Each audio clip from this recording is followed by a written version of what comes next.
mata upang mababaliw siya sa sobrang paghahanap sa inyo.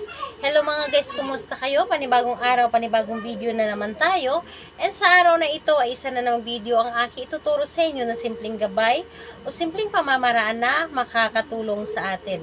At bago ang lahat, gusto ko lang mag-disclaimer sa mga taong hindi naniniwala at hindi gusto ang mga kagaya nitong video.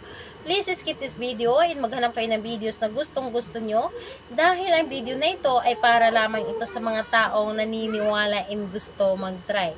Sa lahat po ng mga nag-comment po dito sa aking video, dito po sa loob ng aking channel, sa mga nagre-reply po sa inyo na dinadala kayo sa WhatsApp, pag-ingat po ang lahat upang iwas scam po tayo. So ngayon po, ituturo ko sa inyo paano mababaliw si target sa inyo sa kakahanap gamit lamang ang mata. Yes po, gamit lamang ang mata. Ngayon po, ito ay pwedeng gawin sa parehas. Ang kasarian, babae ito babae, and lalaki ito lalaki. Siyempre sa ating babae at lalaki na mag-partner. And pwede rin ito kahit na kayo po ay mag-ex na. Yes po, pwede po ninyo itong gawin sa inyong ex. Halimbawa, yung ex ninyo ay gusto ninyo na hanapin kayong muli or talaga namang maghanap sila sa inyo at gusto mo na ipaparamdam sa ex ninyo na hanggang ngayon ay ikaw pa rin ang kanyang hinahanap. So, pwede nyo po itong gawin at nakadepende na rin sa inyo kung papatulan nyo pa uli ang inyong ex o hindi na. So, dito po ay wala tayong ibang kakailanganin na gagamitin kundi ang panulat lamang. So, panulat lamang ang ating gamitin. So, ayun po, ang ating isulat dito or ito lamang ang ating gagamitin. Panulat po dapat or di kaya pintel pin. So, syempre, ang ating sarili. Bago natin gawin ang isang ritual, dapat po ay alam po natin sa ating sarili na gustong-gusto natin itong gawin at alam po natin sa ating sarili na ito ay makakatulong sa inyo at gusto po ninyo na hanapin kayo ng inyong target. So, ayun, kailangan na mag-isa lamang kayo na gumawa nito at wala pong dapat na nakakaalam upang mas madali, mas mabilis ang talab nito. Ngayon po, kailangan mong mag-focus at kailangan na wala kang ibang iniisip. Kailangan na wala kang iniisip na mga problema. Yung empty po yung isipan ninyo na nakafocus lamang sa inyong gagawin na ritual. So ngayon po, ang gagawin mo kapag ready ka na, ay pwede mo na itong umpisahan. So ang gagawin mo lamang dito po sa inyong palad, i-drawing po ninyo ang mata. So, i-drawing po ninyo dito ang mata. So, alam nyo naman paano i-drawing ang mata.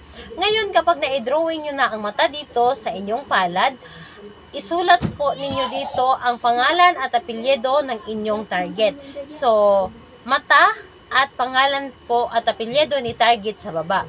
Ngayon, kapag naisulat nyo na or na-drawing nyo na ang mata, ang gagawin nyo lamang, titigan nyo lamang ang mata sa inyong palad at kausapin ito at isipin yung inyong target.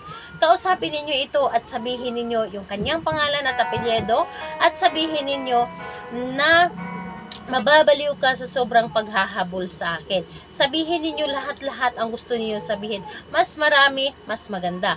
So sabihin po ninyo dito, mababaliw ka sa sobrang paghahanap sa akin. Ipaparamdam mo sa akin na sobrang mahal na mahal mo ako at wala kang ibang iibigin kundi ako lamang. Hindi ka makakahanap ng katulad sa akin. Hindi ka magiging masaya sa iba kundi sa akin ka lamang magiging masaya. So sabihin niyo po yan lahat-lahat. Kung ano man yung nasa puso mo, ano man yung gusto mong sabihin para sa kanya, yung gusto mo na magiging masaya kayo, ang importante lamang ay positive ito ang inyong mga sinasabi at hindi po ito negative. Dapat po ay mga positive lamang ang inyong sasabihin dito. Bawal po ang mga negative para mas mabilis natin ito mapagana ang ating mga ginagawa. So yun, pagkatapos mo sabihin lahat-lahat at mas maganda na i-massage or i-rub ninyo yung inyong ginawa. I-rub ninyo para mas mabigyan ito ng mas malakas pa na energy habang sinasabi ninyo ang kanyang pangalan at apelyido. Sabihin nyo lamang nito na mababaliw ka sa sobrang paghahanap sa akin. So, pangalan apelyido, mababaliw ka sa sobrang paghahanap sa akin.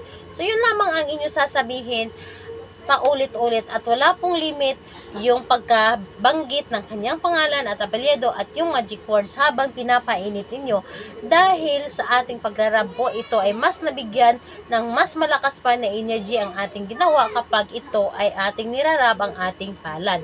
So, ayun, dito po ay napakaganda at sobrang napaka-epektibo nito kapag ito ay inyong ginawa.